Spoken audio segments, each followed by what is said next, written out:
What's up, ProGuides family? Welcome back to our channel. My name is Stray and I'm here with news about some exciting new balance changes and plans that are currently in the works. We're going to keep this one nice and simple, so I just want to take this quick second to thank you guys for supporting our channel and helping us reach 700k subs. In spite of the work we put in, you guys are the real MVPs that keep us going. Enough of me gassing you guys up though. Let's get into why you're here, these upcoming changes.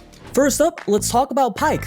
I know that a lot of us don't like playing versus him. He's only a support, but why is it fair that a support can 1v1 and carry and pentakill an entire team? Well, I'd say that it's nice to have at least one support champion that can do that, but that's absolutely a subjective matter. Regardless of what you think of him, I've got the facts, the data rather, for you right now. Considering the information we have from last patch, Pyke was an OP mid laner, but a mediocre support at best.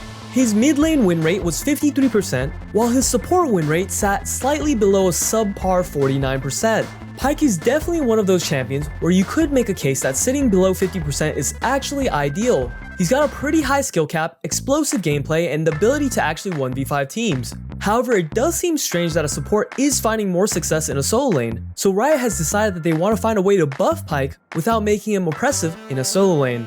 I think there are a ton of approaches to this, and I want to hear your guys' thoughts about him, as well as the following champions we mentioned in the comment section below. I'm sure Riot is still looking for the best solution, but one of my ideas is this. Give his Q an exposed weakness passive, like on Press the Attack. In compensation, you could also chip off some of the damage from it as well if necessary. Essentially, this would only make Pyke stronger with an ally. This exposed weakness effect could possibly exclude Pyke himself to make it fair. This would arguably only buff his teamfighting and laning in the dual lane and not do much for him as a solo laner. While this could provide more power in 2v2 skirmishes or when junglers decide to gank for solo lane Pyke, the more prominent effect would be that Pyke's dual laning would end up much stronger than before. Next, Riot also wants to bring mid lane Karthus back into the mix. Jungle Karthus has been dominant and for good reason. He power farms, hits 6, presses R, and farms the jungle some more. Very skillful, I know. Karthus' solo laning hasn't felt very reliable since Season 2, because he's outranged by many mid laners and a little too volatile to be played in the side lanes as well. Originally, Karthus was a mid laner, and Riot wants him to be viable there once again. The main goals with Karthus are to shape him into a champion that can be balanced more easily in both the mid lane and the jungle. We actually saw some big changes hit the PvE, but they're not set in stone yet. Riot has experimented with giving Karthus' wall the grounding effect, which prevents opponents from using dashes, blinks, and jumps. Enemies stuck on the wall would be grounded, while enemies trying to get through would have their dashes stuffed, while also slowing them for an additional amount. This seems like a pretty strong buff for Karthus overall, and it's no surprise that Riot decided to pull this and continue working on him.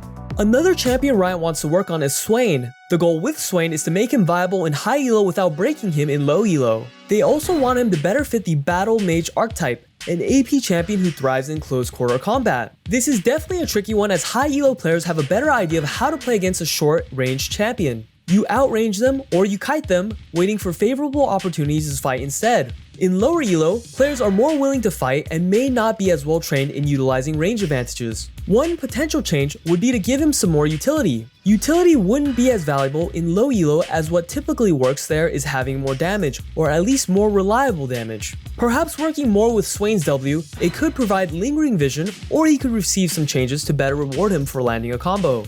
The next champion Riot has on the agenda is SKARNER. For him, the goals are to provide some more quality of life buffs and to also give him more damage against tanks and fighters. This will probably be the easiest change for Riot to make, and I'm pretty certain they already have some sort of percentage health damage buffs already in the works for him. I'd say that it'd be pretty safe to give his E a debuff that would allow SKARNER to deal percentage health damage with his basic attacks and or Q to enemies tagged by it. In most cases, ranged champions shouldn't be getting hit by raw SKARNER's E.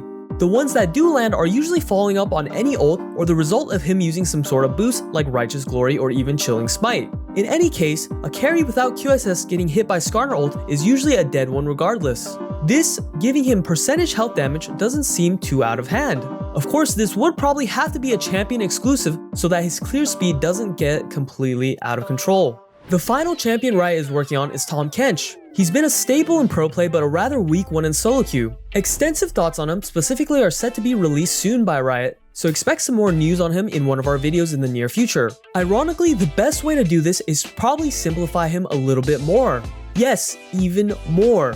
In other words, put less focus on his utility and more on dumbing him down. he might need an overhaul on his ultimate and some fine tuning on his 3 other abilities to compensate for this. The hardest part about balancing Tahm Kench in this way though, would be making sure he still retains his identity. He needs something to keep him distinguishable from juggernauts or other tanky supports. Alrighty, and that was a quick one, but that's gonna cover this video. Thank you guys so much for watching. We're going to keep you guys updated on any news we get, so make sure to subscribe so you can receive notifications for those as well as the other informative content we're producing for you guys. Again, this was Stray, and I'll catch you guys all in our next video. But until then, good luck to all of you on the Summoner's Rift. Peace out.